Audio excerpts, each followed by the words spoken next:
ಸಿಬ್ಬಂದಿ ಪ್ರಾಣಾಪಾಯದಿಂದ ಪಾರಾಗಿದ್ದಾರೆ. ಬಹಳ ದೊಡ್ಡ ಅನಾಹುತ ತಪ್ಪಿದೆ.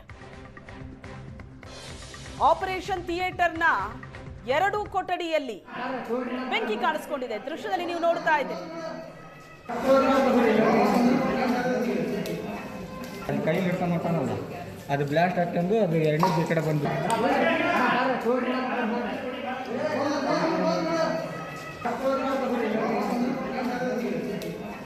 ಅದು ಕೈಲಿ ಇಟ್ಕೊಂಡ್ಬಿಟ್ಟಾನಲ್ಲ, ಅದು ಬ್ಲಾಸ್ಟ್ ಆಗ್ತಂದು ಅದು ಎರಡನೇ ಈ ಕಡೆ ಬಂದು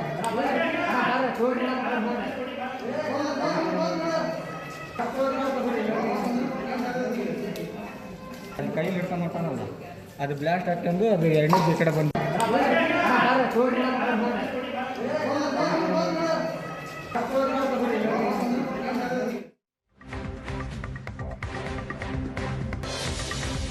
ದಾವಣಗೆರೆ ಜಿಲ್ಲಾಸ್ಪತ್ರೆ ಆಪರೇಷನ್ ಥಿಯೇಟರ್ನಲ್ಲಿ ಆಗಿರೋ ಸ್ಫೋಟ ಇದು. ರೋಗಿಗಳ ಕೊಠಡಿಯಲ್ಲಿದ್ದ ನೈಟ್ರಸ್ ಆಕ್ಸೈಡ್ ಇದ್ದ ಸಿಲಿಂಡರ್ ಸ್ಫೋಟ ಆಗಿದೆ.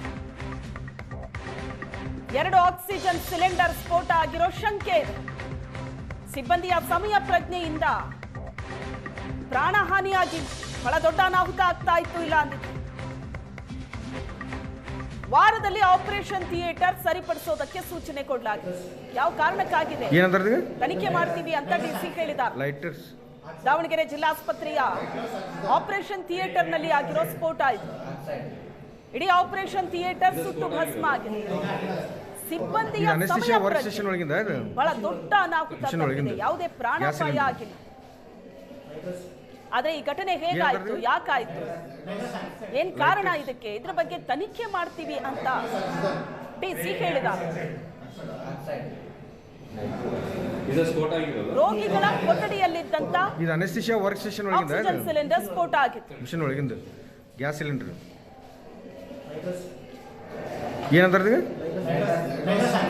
ಲೈಟರ್ಸ್ ಅದೇ ಅನಸ್ತಿಷಿಯಾ ವರ್ಕ್ ಸ್ಟೇಷನ್ ಬೆಳಗ್ಗೆ ಮುಂಜಾನೆ ಬ್ಲಾಸ್ಟ್ ಆಗಿ ಸ್ವಲ್ಪ ಹೆವಿ ಡ್ಯಾಮೇಜಸ್ ಆಗಿದೆ. ಎಲ್ಲ ಮೆಷಿನರಿ, ಆಪ್ರೇಷನ್ ಟೇಬಲ್ ಎಲ್ಲ ಡ್ಯಾಮೇಜ್ ಆಗಿದೆ. ಲಕ್ಕಿಲಿ ನಮಗೆ ಬೆಳಗ್ಗೆನೇ ಯಾರನ್ನೂ ಪೇಷಂಟ್ ನಾವು ಶಿಫ್ಟ್ ಮಾಡಿರಲಿಲ್ಲ. ಸೊ ಹಾಗಾಗಿ ಯಾವುದು ಪ್ರಾಣಹಾನಿ ಆಗಿಲ್ಲ. ಸೊ ಈಗ ಅದಕ್ಕೆ ನಾನು ಡಿಸ್ಟ್ರಿಕ್ಟ್ ಸರ್ಜನ್ನು ಮತ್ತು DHO ಅವ್ರನ್ನ ಅಲ್ಲೇ ಇದ್ದು ಸ್ವಲ್ಪ ಮಾನಿಟರ್ ಮಾಡೋಕ್ಕೆ ಹೇಳಿದ್ದೀನಿ. ಇಂಜುರಿನೂ ಯಾವುದು ಆಗಿಲ್ಲ, ಮಾನಿಟರ್ ಮಾಡೋಕ್ಕೆ ಹೇಳಿದ್ದೀವಿ. ಈಗ ಸಾಹೇಬ್ರಿಗೂ ಕೂಡ ಗಮನಕ್ಕೆ ತೊಗೊಂಬರ್ತೀವಿ, ಸಚಿವರಿಗೆ. ನೋಡೋಣ ಸಚಿವರು ಏನು ಸೂಚನೆ ಕೊಡ್ತಾರೋ ಅದೇ ರೀತಿಯಲ್ಲಿ ನಾವು ಮಾಡ್ತೀವಿ. ಇಮಿಡಿಯೇಟ್ಲಿ ನಾವು ಅದನ್ನು ರಿಪೇರಿ ಕೂಡ ಮಾಡಬೇಕು. ಯಾಕೆಂದರೆ ನಾವು ಭಾಳ ರಿಕ್ವೈರ್ಮೆಂಟ್ ಇದೆ. ಆಪ್ರೇಷನ್ ಥಿಯೇಟರು ಕಂಟಿನ್ಯೂಸ್ ಆಗಿದೆಯಲ್ಲ ಆಪ್ರೇಷನ್ ಥಿಯೇಟ್ರು, ಹಾಗಾಗಿ ಡ್ಯಾಮೇಜ್ ಆಗಿದೆ, ಹೆವಿ ಡ್ಯಾಮೇಜು. ಇಮಿಡಿಯೇಟ್ಲಿ ರಿಪೇರಿ ಮಾಡೋದಕ್ಕೆ ಈಗ ಸಾಹೇಬ್ರ ಗಮನಕ್ಕೆ ತರ್ತೀವಿ. ಅವರು ಸಮಯ ಪ್ರಜ್ಞೆಯಿಂದ ಯಾವುದೂ ಪ್ರಾಣಹಾನಿ ಆಗಿಲ್ಲ. ನಾವು ಅಪ್ರಿಷಿಯೇಟ್ ಮಾಡಬೇಕು ನಮ್ಮ ಸಿಬ್ಬಂದಿಯನ್ನು. ನಾನು ಹೇಳಿದ್ದೀನಿ, ಈಗ ನಮ್ಮ ಎಲೆಕ್ಟ್ರಿಕಲ್ ಇನ್ಸ್ಪೆಕ್ಟ್ರೇಟು ಮತ್ತು ಫೈರ್ನವರಿಗೆ ಇಬ್ಬರಿಗೆ ಹೇಳಿದ್ದೀನಿ. ಅವರಿಬ್ಬರು ಅಲ್ಲೇ ಸ್ಪಾಟಲ್ಲಿದ್ದಾರೆ. ಇವತ್ತು ಅವ್ರು ರಿಪೋರ್ಟ್ ಕೊಡ್ತಾರೆ ನಮಗೆ ಏನಾಗಿದೆ, ಎಕ್ಸಾಕ್ಟ್ ರೀಸನ್ ಏನು ಅಂತೇಳಿ. ಅದ್ರ ಮೇಲೆ ನಾವು ಕೂಡಲೇ ಇವರು OT ಮಾಡೋಕ್ಕೆ ಮುಂಚೆ ಎಲ್ಲರೂ ಅನಸ್ಟೇಷಿಯಾ ಡಾಕ್ಟರ್ ಬಂದು ಮಷಿನ್ ಚೆಕ್ ಮಾಡ್ತಾ ಇರ್ತಾರೆ. ಆ ರೀತಿ ಚೆಕ್ ಮಾಡುವಾಗ ಇದು ವೆಂಟಿಲೇಟರ್ ಅಂತಿದೆ ಸರ್, ಆ ವೆಂಟಿಲೇಟರ್ ಮೇಲ್ಭಾಗಕ್ಕೆ ಬೆಂಕಿ ಹತ್ಕೊಂತು. ಬೆಂಕಿ ಆದ ತಕ್ಷಣ ಸ್ವಲ್ಪ ಹೊತ್ತು ಬಿಟ್ಟು ಅವ್ರು ಭಯಗೊಂಡ ತಕ್ಷಣ ನಾವು ಅಲ್ಲೇ ಇದ್ವಿ, ಪಟ್ಟಂತ ಹೊರಗಡೆ ಬಂದ್ವಿ. ಅದು ನೆಕ್ಸ್ಟ್ ಆಫ್ ಮಾಡಿಕೊಂಡು ಮತ್ತೆ ನಮಗೆ ಬಾಲೆಲ್ಲ ಇದೆ ಸರ್, ಅದನ್ನೆಲ್ಲ ಹಾಕ್ಕೊಂಡು ಫೈರ್ನ ಇದು ಮಾಡಿದ್ವಿ ಸರ್. ಆದರೆ ಅದು ಒಂದು ಕಡೆಯಿಂದ ಸ್ಮೋಕು ತುಂಬ ಇದಾಗುತ್ತೆ ಸರ್. ಒಬ್ಬರು ಮುಖ ಒಬ್ರಿಗೆ ಕಾಣ್ತಾ ಇರಲಿಲ್ಲ ಸರ್, ಅಷ್ಟು ನಮಗೆ ಬ್ಲಾಕ್ ಆಗಿಬಿಡ್ತು ಸರ್. ಹೌದು ಸರ್, ಎಲ್ಲರೂ ನಾವು ಮಾತಾಡ್ಕೊಂಡು ಕಿರ್ಚ್ಕೊಂಡು ಎಲ್ಲರನ್ನೂ ಹೊರಗಡೆ ಕರ್ಕೊಂಡ್ವಿ ಸರ್. ಅದು ಫಸ್ಟ್ ಒಂದು ಸ್ಪಾರ್ಕ್ ಥರ ಕಾಣ್ತು ಸರ್. ಮೋಸ್ಟ್ಲಿ ಆಕ್ಸಿಜನ್ನೇ ಅದನ್ನ ಇದು ಮಾಡ್ಕೊಂಡು ಆಗಿರ್ಬೋದು ಸರ್. ನಾನು ಅನಸ್ತೀಶಿಯಾ ಡಾಕ್ಟ್ರು, ಇಲ್ಲೇ ಕೆಲಸ ಮಾಡೋರು. ಬೆಳಗ್ಗೆ ನಮ್ಮಲ್ಲಿ ಬಂದು ಆಕ್ಸಿಜನ್ ಎಲ್ಲ ಚೆಕ್ ಮಾಡ್ತೀವಿ. ಆ ಥರ ಚೆಕ್ ಮಾಡಬೇಕಾದ್ರೆ ಅಲ್ಲಿ ಸ್ಪಾರ್ಕ್ ಬಂದಿದೆ. ಆ ಸ್ಪಾರ್ಕ್ ಬಂದ ತಕ್ಷಣ, ಫೈರ್ ಬಂತು ಅಂದ ತಕ್ಷಣ ಪಕ್ಕಕ್ಕೆ ಎಲ್ಲ ಓಡೋಗಿದ್ದಾರೆ. ಹೊರಗಡೆ ಹೋಗಿದ್ದಕ್ಕೋಸ್ಕರ ಅವ್ರ ಪ್ರಾಣ ಉಳಿದಿದೆ ಅಷ್ಟೇ ಸರ್. ಅಷ್ಟರೊಳಗೆ ಬ್ಲಾಸ್ಟ್ ಸ್ಟಾರ್ಟ್ ಆಗಿದೆ.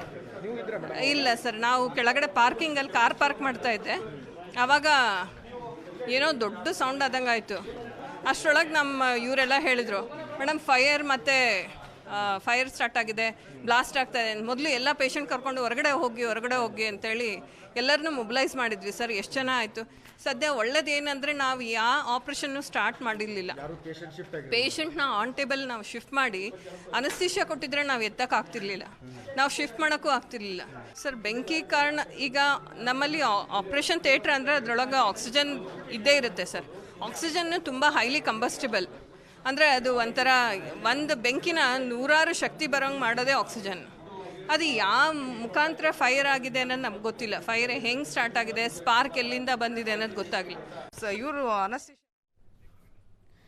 ಈ ಬಗ್ಗೆ ಹೆಚ್ಚಿನ ಡೀಟೇಲ್ಸ್ ಅನ್ನ ಕೊಡ್ತಾರೆ ನಮ್ಮ ಪ್ರತಿನಿಧಿ ಮಹಾಂತೇಶ್ ಸಂಪರ್ಕದಲ್ಲಿದ್ದಾರೆ. ಮಹಾಂತೇಶ್, ಎಷ್ಟೊತ್ತಿಗೆ ಇದು ಆಗಿರೋದು? ಈ ತರ ಆಕ್ಸಿಜನ್ ಸಿಲಿಂಡರ್ ಬ್ಲಾಸ್ಟ್ ಆಗೋದಕ್ಕೆ ಏನ್ ಕಾರಣ ಅಂತ ಈಗ ಆಸ್ಪತ್ರೆ ಸಿಬ್ಬಂದಿ ಆಗ್ಲಿ ಡಾಕ್ಟರ್ಸ್ ಆಗ್ಲಿ ಹೇಳ್ತಿರೋದು? ಶ್ವೇತಾ, ಇದು ಬೆಳಗ್ಗೆ 8:30 ಸುಮಾರಿಗೆ ಆಗಿರುವಂತದ್ದು. ಆಕ್ಸಿಜನ್ ಸಿಲಿಂಡರ್ ಬ್ಲಾಸ್ಟ್ ಆಗಿಲ್ಲ. ಏನು ಅನೆಸ್ಥಿಷಿಯಾ ವರ್ಕ್ ಸ್ಟೇಷನ್ ಇರುತ್ತೆ, ಆ ಅನೆಸ್ಥಿಷಿಯಾ ವರ್ಕ್ ಸ್ಟೇಷನ್ ನಲ್ಲಿ ಕಿಡಿ ಕಾಣಿಸಿಕೊಂಡು ಬೆಂಕಿ ಹೊತ್ತುಕೊಂಡು ಬ್ಲಾಸ್ಟ್ ಆಗಿರುವಂತದ್ದು. ಈ ಅನೆಸ್ಥಿಷಿಯಾ ವರ್ಕ್ ಸ್ಟೇಷನ್ ಅಲ್ಲಿ ನೈಟ್ರಸ್ ಆಕ್ಸೈಡ್ ಮತ್ತು ಆಕ್ಸಿಜನ್ 2 ಸಿಲಿಂಡರ್ಗಳು ಇರ್ತವೆ. ಇದರಲ್ಲಿ ನೈಟ್ರಸ್ ಆಕ್ಸೈಡ್ ಏನಿದೆ ಇದು ಇನ್ಫ್ಲೇಮೇಬಲ್, ಅಂದ್ರೆ ದಹಿಸಬಲ್ಲ ಸಿಲಿಂಡರ್ ಆಗಿರೋದ್ರಿಂದ, ದಹಿಸಬಲ್ಲ ಅನಿಲ ಆಗಿರೋದ್ರಿಂದ ಅದರಿಂದ ಬೆಂಕಿ ಹೊತ್ತಿಕೊಂಡು ದೊಡ್ಡ ಅನಾಹುತ ಒಂದು ತಪ್ಪಿದೆ ಅಂತ ಹೇಳಬಹುದು. ಯಾಕಂದ್ರೆ ಒಂದು ವೇಳೆ ಏನು ಆಪರೇಷನ್ ಸ್ಟಾರ್ಟ್ ಆಗುವ 10 ನಿಮಿಷ ಮುನ್ನವೇ ಈ ಘಟನೆ ಸಂಭವಿಸಿರುವಂತದ್ದು.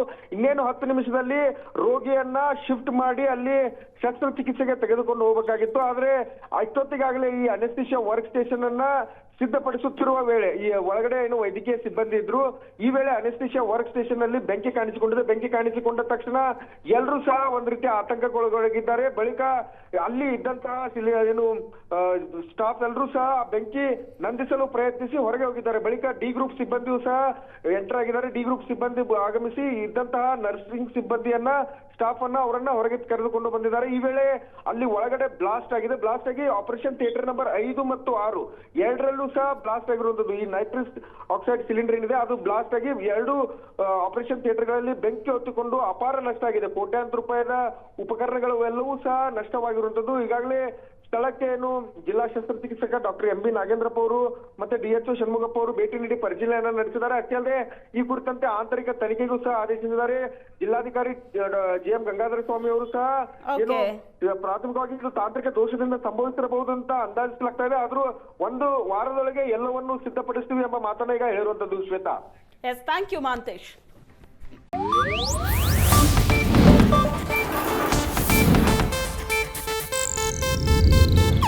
ಇದು ಏಷ್ಯಾನೆಟ್ ನ್ಯೂಸ್ ನೆಟ್ವರ್ಕ್ ಪ್ರಸ್ತುತಿ.